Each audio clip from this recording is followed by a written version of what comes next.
હજારો રૂપિયા બચી જશે ઘરે એક વખત આ ચીઝ નાચોસ બનાવતા શીખી ગયા તો પૈસાની સાથે સાથે હેલ્ધી પણ છે, મતલબ તમારા પૈસા તો બચશે, સાથે સાથે તમે હેલ્ધી નાચોસ ઘરે બનાવી શકશો અને તમારી મનપસંદ કોઈ પણ વેજીટેબલ્સ અહીંયા તમે ઉપયોગમાં લઈ શકો છો અને એ વેજીટેબલ્સનો ઉપયોગ કરી અને તમે નાચોસ બનાવી શકો છો.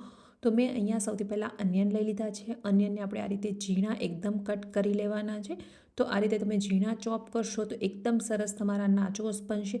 ચોપરમાં પણ તમે કટ કરી શકો છો, પણ ચોપરમાં કટ કરો ત્યારે ખાસ ધ્યાન રાખવાનું છે કે ટમેટાં જ્યારે કટ કરીએ ત્યારે એમાંથી પાણી ના નીકળે. ટમેટાં તમે આ રીતે એકદમ ઝીણા ચોપ કરવાના છે. જેટલી પણ તમે વસ્તુ લો એ બધી જ વસ્તુને એકદમ ઝીણી ચોપ કરીને લેશો તો તમારા નાચોસ ખૂબ જ સરસ બનશે. તો મેં અહીંયા અનિયન અને ટમેટાને આ રીતે ઝીણા કટ કરી લીધા છે. તમારા મનપસંદના કોઈ પણ વેજીટેબલ છે, જો તમને બ્રોકલી ભાવતી હોય તો તમે અહીંયા બ્રોકલી પણ લઈ શકો છો. તો એને તમારે થોડી બોઇલ કરી લેવાની છે અને બોઇલ કરી અને ત્યારબાદ આ રીતે એકદમ ઝીણી કટ કરી લેવાની છે.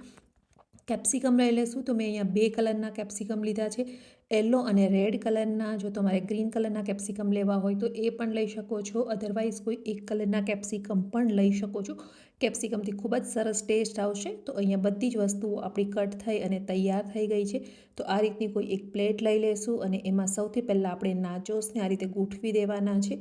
તો નાચોસ છે એ તમારે આ રીતે એકદમ પ્રોપર ગોઠવવાના છે. જો એકસાથે તમે એકની ઉપર એક નાચોસ રાખી દઈશો તો જે નીચેના નાચોસ છે એમની અંદર પ્રોપર રીતે સ્ટફિંગ નહીં આવે અને ચીઝ પણ નહીં આવે. તો એ ખાસ ધ્યાન રાખવાનું છે. આ રીતે 1 થી 2 લેયર થાય એટલા જ આપણે નાચો એડ કરીશું.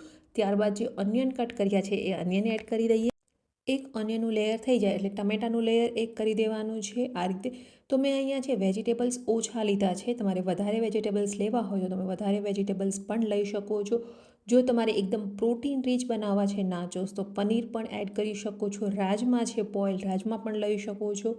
ત્યારબાદ આપણે ચીલી ફ્લેક્સ અને ઓરેગાનો સ્પ્રિંકલ કરી દઈએ અને સાથે સાથે મીઠું પણ અહીંયા આપણે થોડું સ્પ્રિંકલ કરી દેવાનું છે, કારણ કે વેજીટેબલ્સમાં આપણે મીઠું એડ નથી કર્યું.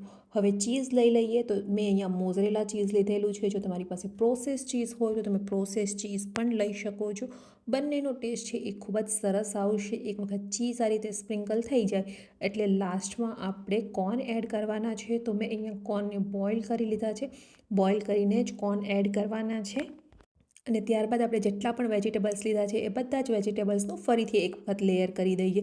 તો આ ફરીથી એક વખત લેયર કરવું એકદમ ઓપ્શનલ છે. જો તમારે ના કરવું હોય તો તમે સ્કીપ પણ કરી શકો છો.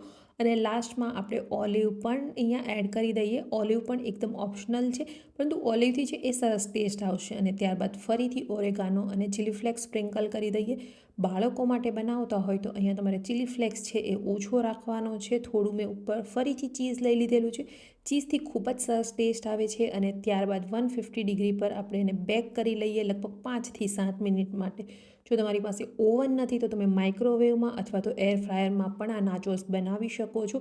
માત્ર આપણું ચીઝ છે એ મેલ્ટ થાય ત્યાં સુધી જ એને બેક કરવાનું છે, વધારે બેક નથી કરવાનું. અને અહીંયા આપણા નાચોસ બની અને તૈયાર થઈ ગયા છે. એકદમ કેફે સ્ટાઇલ નાચોસ જરૂરથી ટ્રાય કરજો અને રેસીપી કેવી લાગી કમેન્ટ કરીને બતાવજો.